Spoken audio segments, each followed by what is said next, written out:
America the Beautiful, we're gonna play. Okay. Okay, thank you. So welcome everybody. Today is March 25th, 2021. You graciously accepted our invitation of the Rotary Club to virtually experience the great work of my good friend and fellow cyclist racer, Phil Penman.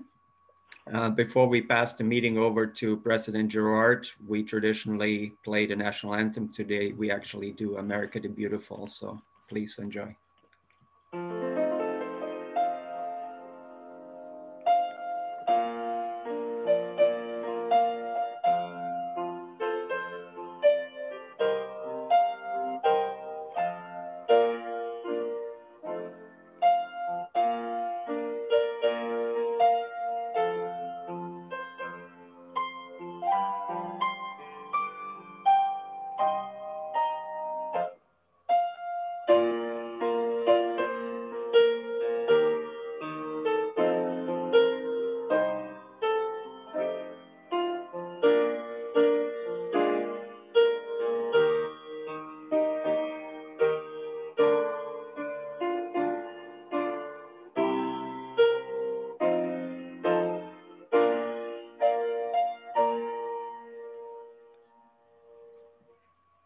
Thank you, Audrey. Okay. Thank You're you very welcome. much. Beautiful. Once again, I welcome everybody. I would like to introduce to you now our President, Honorable Judge Gerard Schriffen.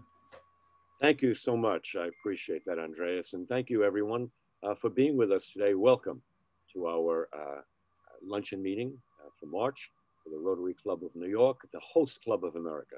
We were named that almost 100 years ago by the founder of Rotary.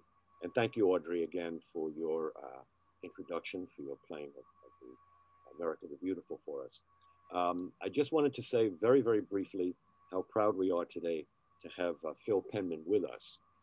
He's going to be discussing his mistress. And by that, I really mean New York City, because New York City has a way of capturing everyone's hearts and brings us very close to it. And there is no other place like it, which is why we are here. We're very proud, honored to have him with us today. And he's agreed that he will be able to field as many questions from you as possible. So please give him your attention and welcome.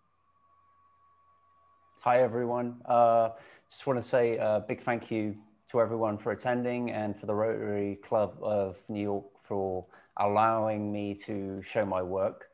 I'm going to share my screen now so everyone can see less of me and more of the work. So I kind of had a love affair when we talk about New York City. I first came here in '94, totally fell in love with the place. So much so that, you know, I was crying on the flight back to the UK and basically spent the next 6 years of my life trying to get back here. I kind of did everything I could to get here. And one of the ways that I was able to get over here was working for a British news agency that primarily worked in celebrity photography. And it was so much so that we did a lot of features for kind of the British newspapers, but it was very, you know, it was told to me very early on that doing these celebrity shoots and you know, portraits of these people and doing all these investigative jobs that we were doing, they were great, but they never really paid the bills. So I very early on had to kind of learn the ways of the celebrity photographer, you know, paparazzi as it's termed, and make my way here. It's not something that I ever really wanted to do. But I just, you know, I fell into it, and my love for the city was so great that there was just no way that I could go back, and pretty much I was willing to do whatever I had to do to stay here. So this is kind of a selection of a few images. This is Pippa Middleton. She came over to the US, and this is kind of her introduction to Park Avenue and the New Yorkers around us. Part of it was at the same time that I was doing that work, you know, I had the access to these great, you know, portrait shoots. To the left here, we have Christopher Reeve You know, it was kind of one of my idols growing up. And, you know, it's kind of a trip when you pull up to his house and you knock on the door and someone opens the door and there's Christopher Reeve sat there waiting for you. And the next thing you know, you're drinking cups of tea with Superman in the middle of his kitchen. And then to the right, we have Bill Gates, where I managed to have a portrait shoot with him for about 15 minutes. And it was just an amazing opportunity where the job that I was in, I was introduced to, you know, the world leaders and these people of great power and influence, and be able to ask them the questions that you wanted to ask, but firsthand. So, you know, with someone like Bill Gates, I wanted to kind of know where technology was going to be 10 years from now. And sure enough, he pretty much nailed it. Another part of the job was we'd be working doing a lot of stuff for the British newspapers. So obviously to the left, we have Lennox Lewis here. And this was a press conference right before Lennox was going to be fighting Mike Tyson. They had a press conference in the city, and I arrived, and there were probably about, say, 60 photographers that were all kind of below this stage. And I kind of figured, you know, what's the point of being there? Because you're just going to get the same picture that everyone else is going to get. So I went up, I saw that there was a balcony. I went upstairs, and there was one of Mike Tyson's guys, and he kind of looked at me and he just said, you know, just be ready. And I kind of figured, well, something, you know, obviously something's going to happen. And then sure enough, Mike comes on stage and just launches at Lennox. And of course, everyone else is on the ground level, so nobody could see anything. So there I am on my own with this long lens looking down, getting all these great pictures. And then Mike went on this absolute tirade at everyone in the crowd. And it was just one of these cool moments. And the picture to the left ended up being, it was the front cover of the New York Post, which was my first cover of the New York Post. And it was the main picture on every single British paper. So, you know, I got to cover a lot of really cool things. But I think kind of, obviously, I'd like to say the biggest news story that I've ever photographed, and the biggest thing that's taken an emotional toll on me, was September 11th. I'd been here for about 6 months. When I first came here, I lived in Los Angeles. I was there, couldn't stand the place, got the offer to come and set up the agency office in New York City. And sure enough, 6 months later, you know, one of the biggest things of our time, the World Trade Center attacks. And I was at home, it was my day off. And, you know, I'd been working like 6 months straight. And I get this phone call in the morning that one of the towers had just been hit. So I jumped on my bicycle and I was down there within like 5 minutes. This picture to the right, I'd shot just as I was coming down, because, you know, we didn't know what was going to happen.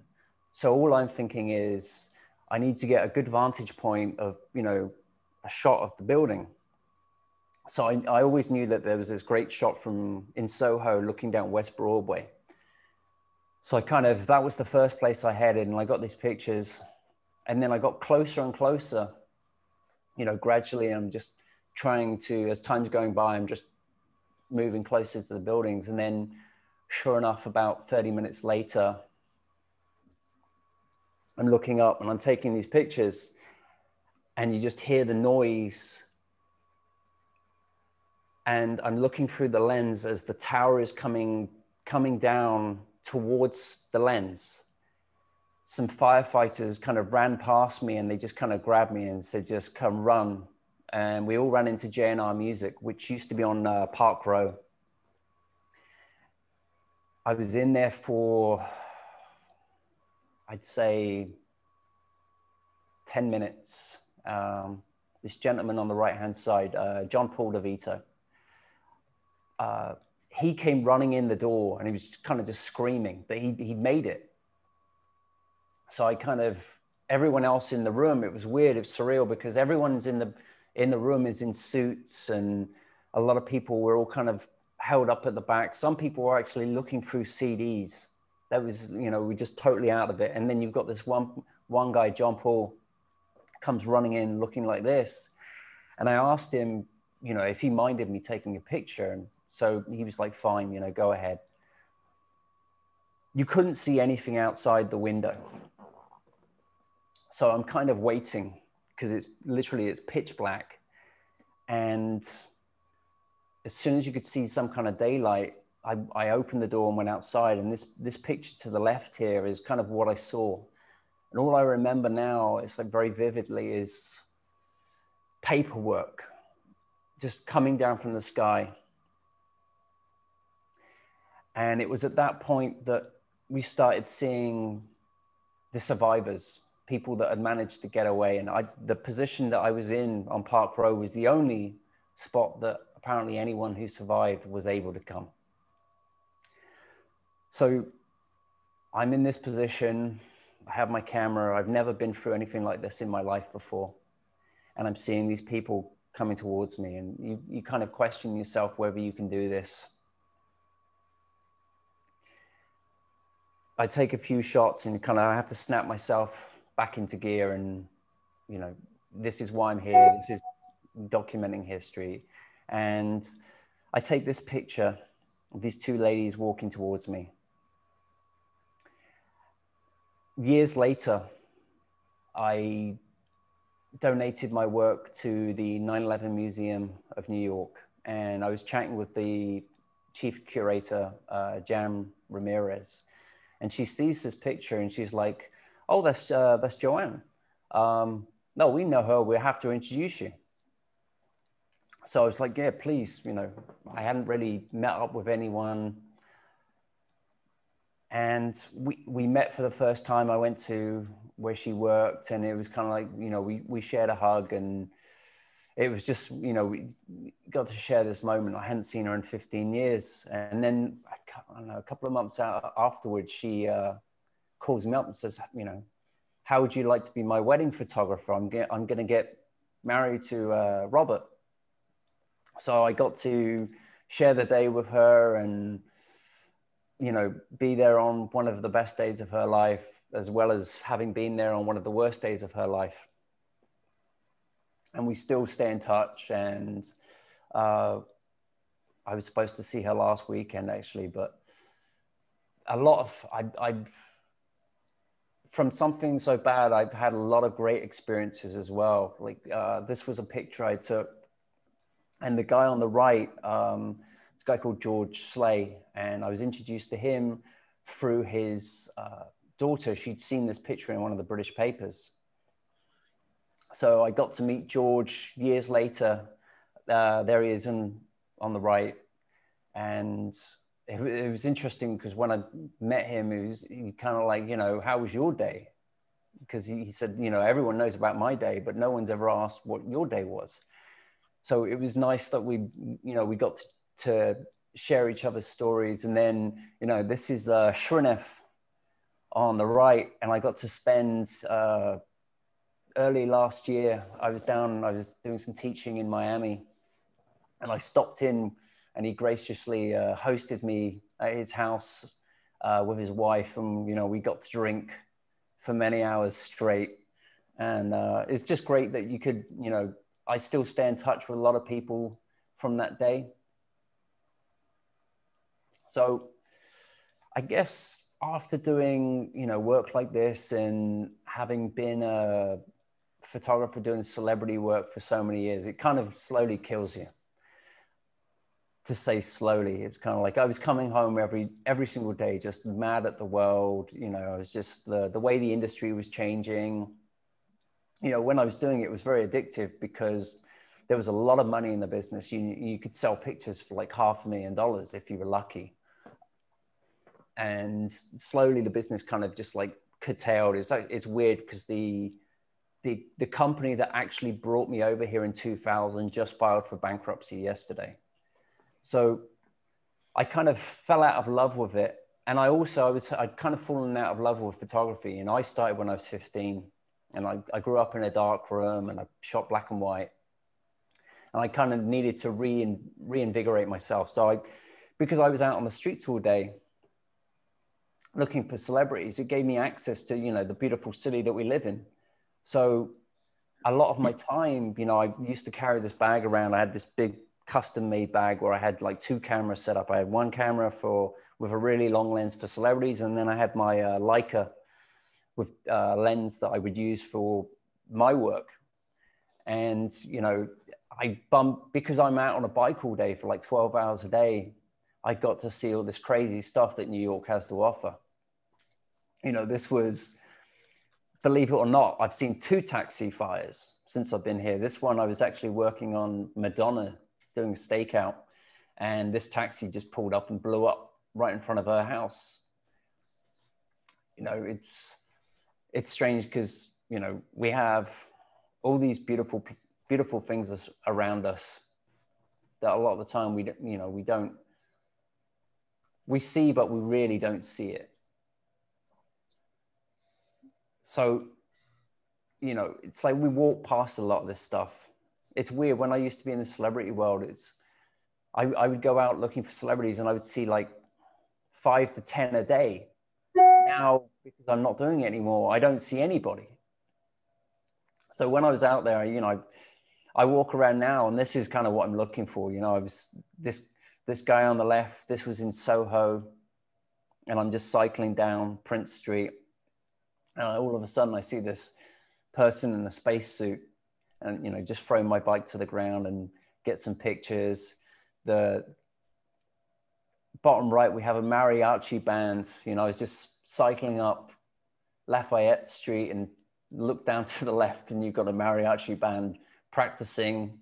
And then we've got this guy who's raising money for his family because they were all killed by aliens. This was my statue of David that I was bringing home one day with my my truck, and just figured this is the best way to get around. So this is a shot again in Soho. And, you know, it's one of these things. I was heading home, and all of a sudden you turn left onto Delancey and you see a huge gold statue of David. This was, again, up by the Met Museum, and just another one of those New York moments where you see someone kind of walking around with a turkey. That's the beautiful thing about New York, is kind of like we have all these great little moments going on. It's one of the reasons that I moved here in the first place. It was one of these places where you could be yourself. You know, I remember when I lived in England, if you dressed differently, like if you wore baggy pants or something like that, you were kind of like looked at strangely.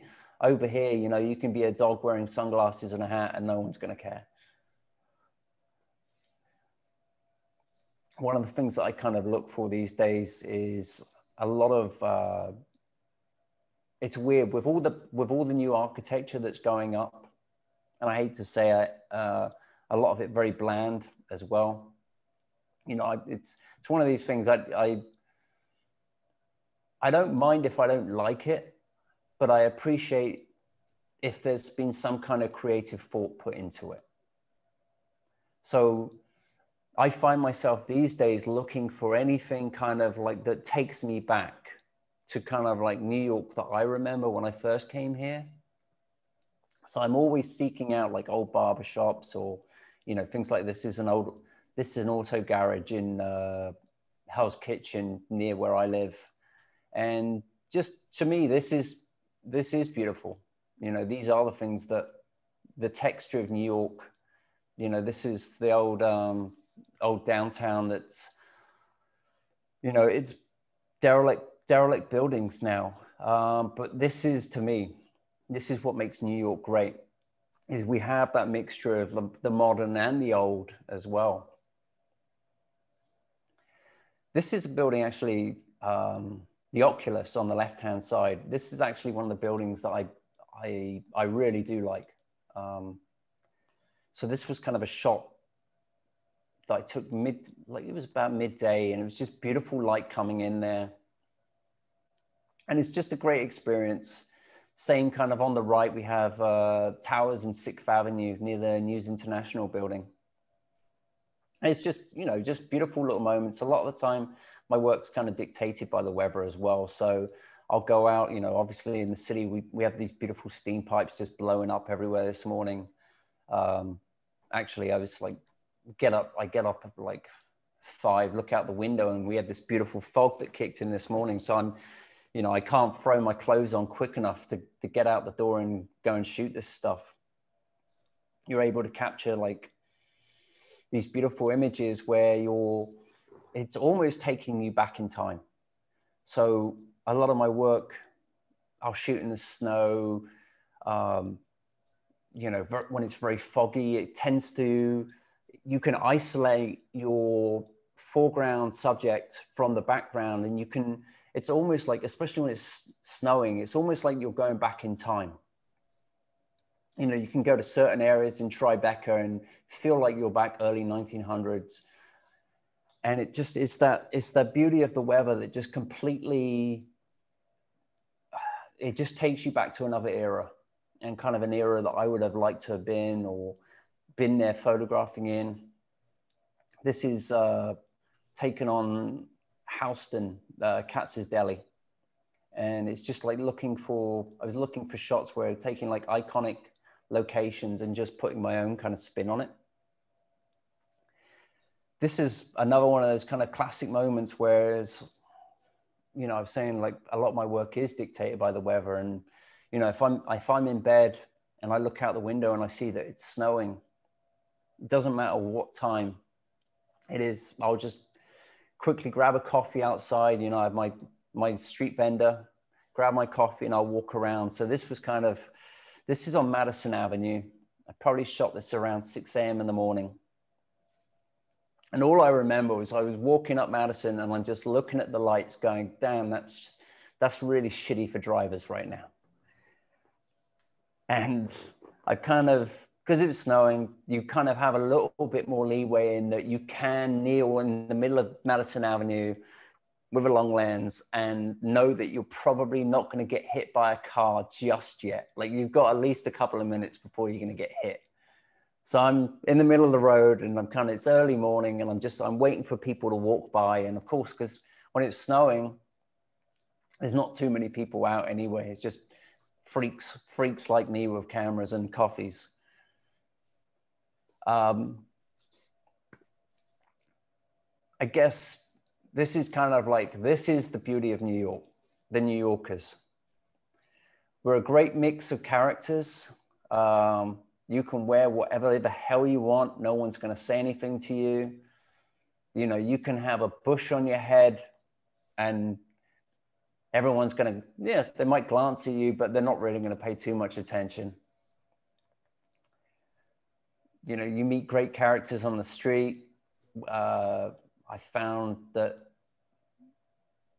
the best conversations I've had have been with just the average New Yorker, coffee vendor, homeless guy, just, you know, New Yorkers. These are the moments I live for. There's nothing better than, you know, a lot of the time I'll go out and I'll do these portraits and I always give them my card, tell them to email me and I'll send them some pictures. And then like, you know, you can build a relationship with some of these people afterwards. This actually was taken, I think this is probably the 3rd or 4th space person I've seen in New York City at different locations. This was actually on a stakeout. I was, the building on the left was, Katie Holmes used to live there. And, you know, it was, although I hated that job, it also gave me a lot of opportunities. You know, I got to see the world and I got to see all these great people that I think if I was tied to an office job, maybe I wouldn't go out and see all these great things that I've seen. You know, this was a classic. I was on, you really can't make it up. You know, I was on Madison Avenue and I saw this guy on the left and he's kind of sat basking in the sunlight, reading his newspaper. And I'm trying to figure out a way, how can I get this picture without like, I don't want to ask him, but at the same time, you know, I don't want to lose the moment as well. I turn to my right and all of a sudden I see this guy walking up Madison Avenue. in the Joker's outfit. And I figured he's, you know, obviously up to something. So I quickly asked him if he wouldn't mind posing for a picture. And of course, then I kind of strategically placed him in the darkness. And then I got this guy off to the left. And I just thought it was like a great juxtaposition. You know, these are guys, the twins on the left, who, again, this is kind of like someone where I've photographed them once before. Like, we stayed in contact, and I've done their portraits again since. The guy to the right, you would think he was somebody from the 1980s, but it's just like, this was actually taken probably about 3 years ago. And this is kind of what I love about it, you know, the city. You know, this guy has his identity, you know, this is his look. He's got his boombox and he's happy to go around. Not something you see every single day on Fifth Avenue. But I was, believe it or not, I was to the left doing a portrait of someone else, and I see this guy walking down Fifth Avenue, and I quickly run over, take a portrait. A lot of the work that I do, it's a mixture of street portraiture, street photography, candid photography, abstract fine art work. I do a little bit of everything. It's not like I go out on the street looking for one particular style. So I guess, when would it be? March 14th, I think, was for me, was the day that it kind of kicked in. You know, obviously our worlds were all turned upside down. For me, work was really just starting. I still shoot for the newspapers. And it's trying to figure out a way how, you know, how can we cover the story of the pandemic in an honest depiction of what's really going on. So for me, one of the things that really resonated with me was, and one of my favorite memories in New York, was the Staten Island ferry. It was one of the first things I did in '94, and it was going on that ferry to the city. So it was one of the first places I wanted to go and photograph. And it was just, you know, it was scary to be on this ferry where there were maybe a handful of people. And it was just, the one thing that stood out to me was Lady Liberty, kind of just like watching over. So I did a bunch of pictures on the ferry and like a lot of downtown. So this, you know, one of the things that I kind of always caught my eye was how, you know, this is a cinema on, I think it's 3rd Avenue, uptown near Bloomingdale's. And just, you know, these little New York moments, you know, this image to the left is on 10th Avenue. And it's, again, it's one of those times where, you know, it was just weird to see it like this.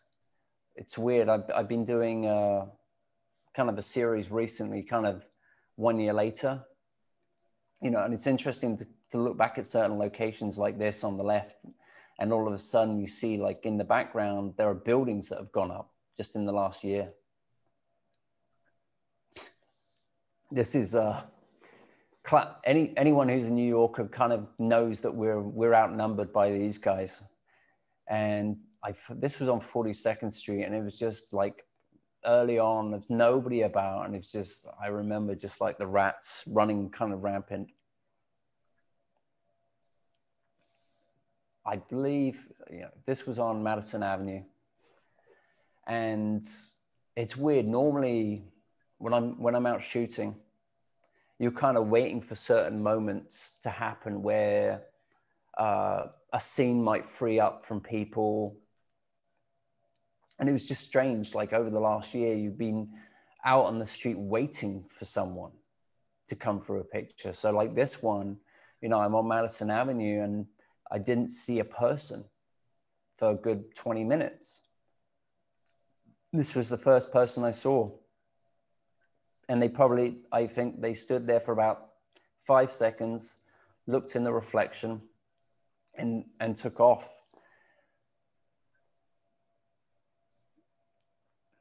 the shot to the left here. So this was kind of weird. Like I was on Fifth Avenue shooting these pictures.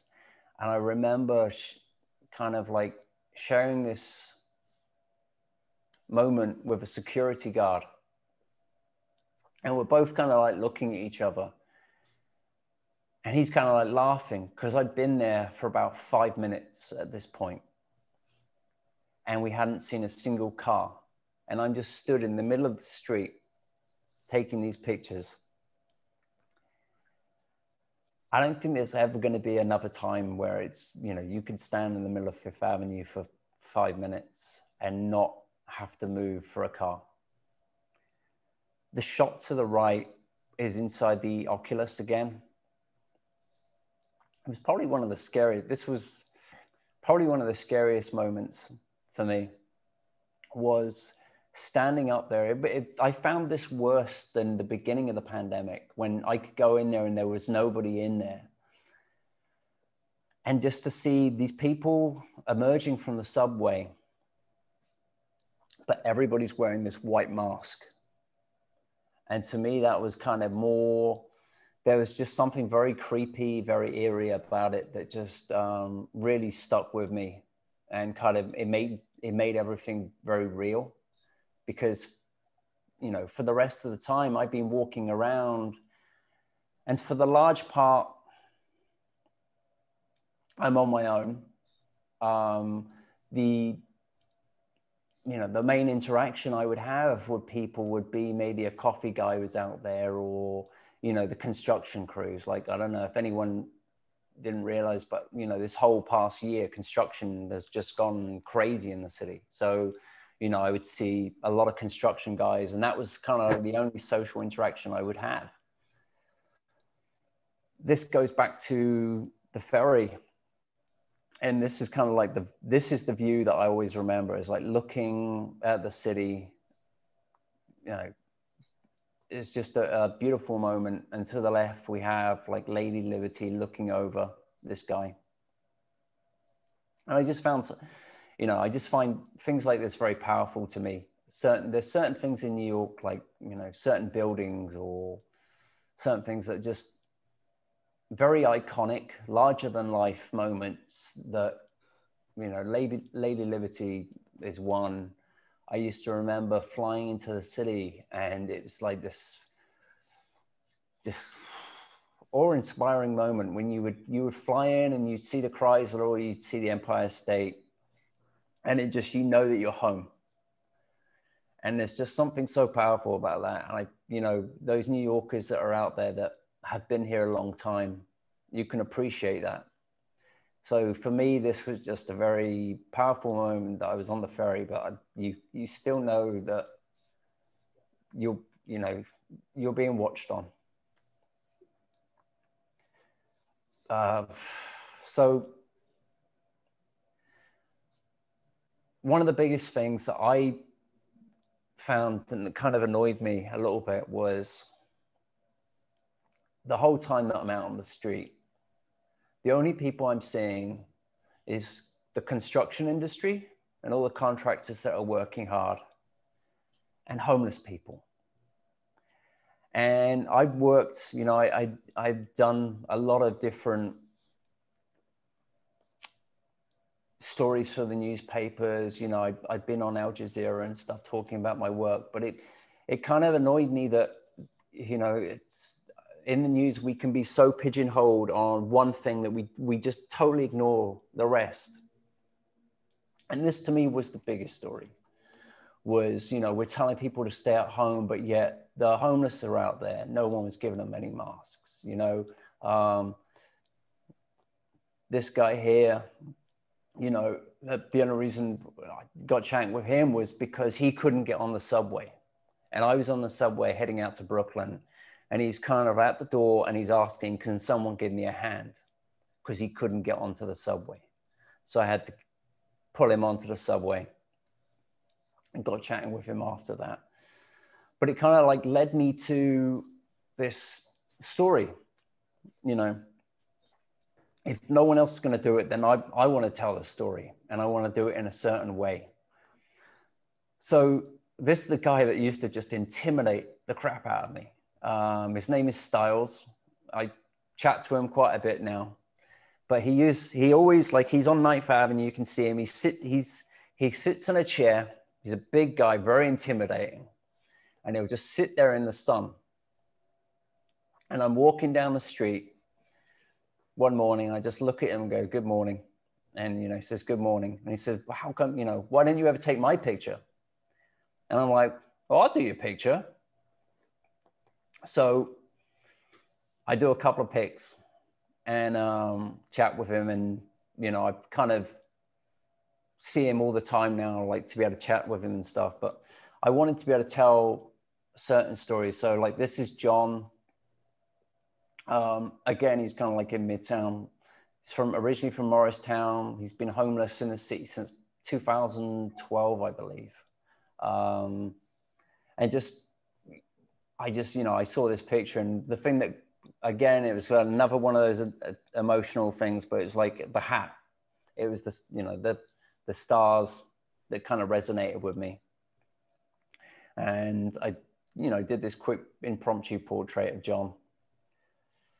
So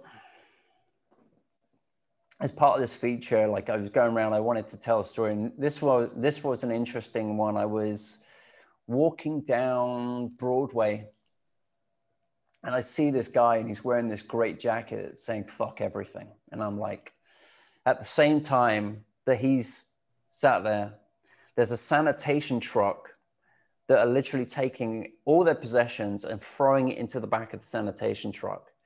And they were slowly moving. You can see on this picture on the right, you can see the possession. They're slowly moving the stuff down the road that they wanted to keep. So I said to this guy, you mind if I get a picture of the back of your jacket? So it's really cool. And he said, oh, where are you from?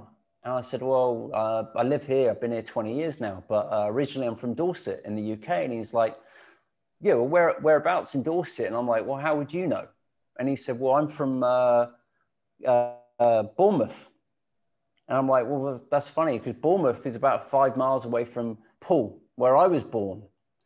And it was just weird that there we are both, in the middle of this global pandemic, and he's on the street on Broadway, and there I am photographing, and we could just chat and have this moment. His name's Tommy. Used to be a fashion model. Obviously came here for that. And now he's found himself on the street. This is Shimei, originally from Thailand. Worked down in the restaurants in Chinatown. And I was actually down there. I was doing a location scout for a commercial shoot that I had to do it was like a cancer charity thing that we were doing. And I'm there, and all of a sudden he comes up to me, and he just wanted to chat. And we start chatting away, and he basically just unloaded his life story on me. And I just thought it very interesting that there he is, homeless, living under the FDR drive with about 50 others. And I look at where he lives, and you've got, again, the iconic Brooklyn Bridge in the background, but he has a broom, so he can keep where he lives clean. And he still has his stuff on shelves. And I just thought that very powerful, that even though he's homeless, you still take some pride. This is a guy called Charlie. And I was walking past him, and I saw the army sticker on his leg, and just asked him if he wouldn't mind if I photographed it, because I didn't want to show him, but he basically got stuck here once. He's from Canada originally, and he managed to get his wife back, but once they shut the border, he's kind of stuck here. So I just thought it was just a very powerful picture. It was the fact that it was like this US Army vet sticker on his leg there that just kind of just grabbed me. So I don't know if you can see it on the, over to the left here. I got chatting with this guy again. It was the mask that kind of grabbed me, very patriotic. And then in the center here, we have this lady who was supposedly a famous celebrity, but because my days in celebrity are kind of gone, I'm afraid to say that I don't know who it is. But they were very clever in that they were filming kind of like this a music video in a bubble, and I just thought it was very kind of telling of the time that we're all living in this bubble now. So, and to the right here, we have, this is one of my favorite guys. He's the same guy who was looking for money for his ray gun earlier. And he's very industrious. So he's got fuck COVID-19, need money for casual sex and weed. And we've chatted about this quite a bit because I've photographed it a few times now. And he was telling me you could tell a lot of the real homeless, he said, by stuff that they do. So he said, like, normally he was saying if they say they're an army vet, or he said, normally it's a fake. Obviously it doesn't go for all, I'm not trying to say that, but this is kind of what he was telling me. And he said a lot of them, they have to come up with very creative things like signs and everything. And because I've known him for a while now, I was doing this picture. But as I'm taking this picture, what was kind of weird is I'm looking to the left and I'm seeing this guy, and he was dressing this doll on the floor. And I'm like, I'm really trying not to pay too much attention to him because I don't know what he's going to do. So I'm taking these pics and I'm watching him dress the doll. And all of a sudden, he jumps up with this crowbar. And some guy had come up behind me and tried to take a picture of him with his cell phone. And he goes for this guy with the crowbar. And I have to quickly say my goodbyes and get the hell out of there before anything really bad happened. But just kind of, it's always been my approach that with the people that I'm photographing, a lot of the time I'll get into a conversation with them first before I photograph them. Certain people I know that, I sure as hell but have a few dollars in my pocket before I even approach them, because the way I look at it is if I'm going up to someone on the street who's busking for money and they have a sign out there, the least I can do is give a few dollars if they're willing to give me the time for their photograph. So just one of the things I work with. Let me just click through. So that kind of, because, I mentally, I've had to move on a little bit as well. Like it is weird because after like 9/11, for us that photographed it and news that worked on it, it never really ended there. For me mentally, for the next year after September 11th, all I was doing was photographing funerals and people, doing portraits of people that lost family members. And it's kind of the same as with the pandemic as well. You're so involved in it for a year that mentally I've had to kind of move away and kind of get back to, what I love, and that's New York City. So this is kind of like a little bit of some latest work that I've been doing. And this is these beautiful snowstorms that we've had this past few months, well, last month or two.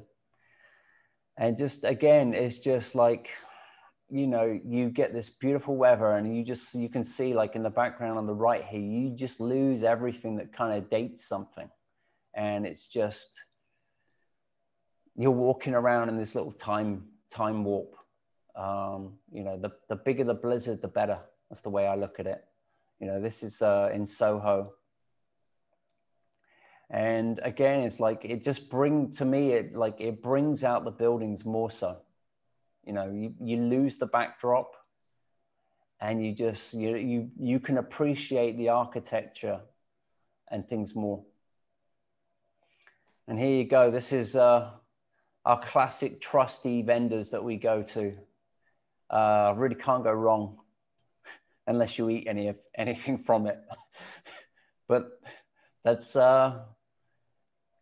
just very powerful telling. You know, this was a snowstorm on about a month or two ago, and spent 10 hours out on the street, and this was one of the images I came back with. Anyway, if any of you are interested and you like what you saw here today, this is the book that I released a year or so ago. Lots more New York. It's available in Rizzoli. It's in the MoMA bookstore, Fotografiska down on Park Avenue, and I think it's 20 something. The Strand bookstore, and you can buy it on Amazon if you want as well. And then if you're interested in any of the prints of certain images, you can look on my website, philpenman.com, and there's prints on there and box sets. And also I'm on Instagram. Just look me up, Phil Penman, or like I said, if you go to my website, philpenman.com, you can check out some more of my work there. And I hope that you enjoyed what you saw today, and, message me, let me know what you thought. Anyway, I hope you all enjoyed that. And once again, I appreciate you letting me show your work. Thank you. Thank you very much, Phil. We really appreciate your presentation. It was so very touching. And at moments, I cannot deny that I was tearing up. Absolutely spectacular. President Gerard, shall we go in a casual Q&A when we just ask people to raise their hand? What do you think? If it's fine with Phil, why not? Sure. Yeah, or I don't know if people want to write in the chat room, and Andreas, if you see any questions in there, that might be another good way to do it as well. Yeah, I think we don't have any questions in the chat room, but if anybody, I think we're all. Gerard, go ahead. Sorry. I just put a question in, Phil. I've always found that the light in New York City is so different from any other place. Have you found this as a photographer here all these years? Yeah, I love it. Different times of the year as well. So right now we're going through like one of the best, for me, best times is kind of like this springtime. And then kind of like late September, October as well. You get this beautiful light. It depends what you want to use it for as well. But yeah, it's definitely not West Coast sunlight. Let's put it that way. But when I lived in Los Angeles, to be honest with you, I kind of got bored of it. It's beautiful, it's nice and sunny, but I kind of want 4 seasons, to be honest. Phil, somebody is asking, actually, John, he's asking which one is your favorite body and favorite lens? So an equipment question. So I tend to shoot mostly with Leica cameras, black and white. A lot of my work is black and white. So I have like an M10 monochrome, which is like it's a camera that shoots only black and white. And then I have some other bodies. It's one that I'm using at the moment. It's called a Leica SL2. And then also my favorite lens would be probably the 35mm Summilux, which is a 1.4. It's like a very wide open lens. So you can shoot in very low lighting. Not cheap, but I've found that over the years, invest in good glass and it will last you your lifetime, and you'll save a fortune in the long term. We have a question from Stephen Brown. He states he wants to know, your subjects trust you. That is clear. How do you develop such trust with people on the street so quickly? I think a lot of it's how you handle yourself. Again, it kind of, you're drawing from, a lot of it is drawing from life experience. You know, I've done pretty much every job in the book. You know, being on the street for so many years as well, you learn how to chat with people, and you know, it's the kind of like all walks of life. So you kind of draw from a lot of that. And again, like I said, it's a lot of the time it's how you approach somebody and how you address them as well. Like, so I'm, you know, I hate to say it, but I still call most people sir or madam. That's just from my days of waiting tables. It's a habit that I'm not going to lose, and it's not really something that I do want to lose. It's sir, madam, or mate. Every other word is mate, and that's just a British thing. But yeah, it's just how you chat with them. You've got to be interested in them as well. Like, you genuinely want to know about their life. You know, like a lot of the homeless stuff that I shot, the thing to me was, you know, at home it's just me and my wife, and the only social interaction I was getting other than me and my wife was me being on the street. And you know, the last year is, if anything, is kind of showed just how much we need social interaction. So I'll chat to anyone and everyone that wants to chat. Phil, Scarlett Builders would like to know if you're represented by a gallery, and if so, which one? No, I would love to be. Oh, it would save me a shit ton of work. All right. I think you mentioned to me that she may have such connection for you, so maybe you guys can hook up afterwards. That'd be great. Send me an email. I have had my work.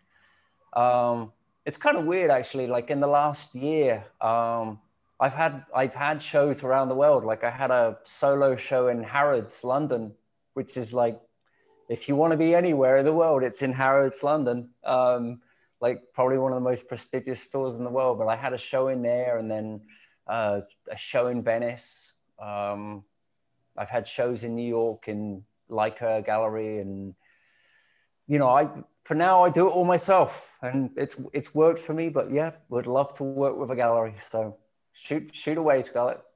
Thank you. Phil, I just wanted to say your warmth comes through the presentation. I mean, it's obvious that these people that you're photographing have trust in you, because you are a very warm and interesting person. So it's a compliment. Unless I'm on a bicycle, then it's war. Then we're in war mode. I know. It's war mode, yeah. So we do have some more questions. Some are more equipment oriented. I don't know if we want to go that route, but somebody wants to know how you protect your photographic equipment in storms, I guess, when you shoot these photos. The key to it is to buy a new camera every time you go out. It's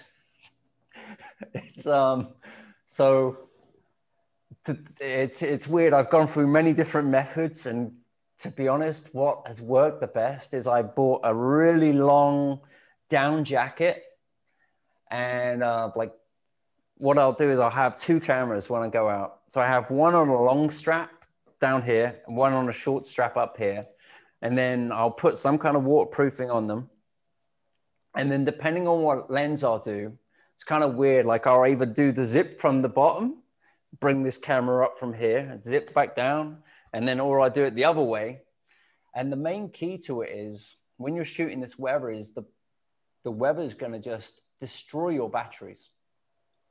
So you're trying to keep your gear as close to your body as possible, so that body heat is kind of keeping the cameras okay. But also at the same time, you're, even with like protective layers on your camera, if it's out in the elements, the batteries are going to go dead quicker.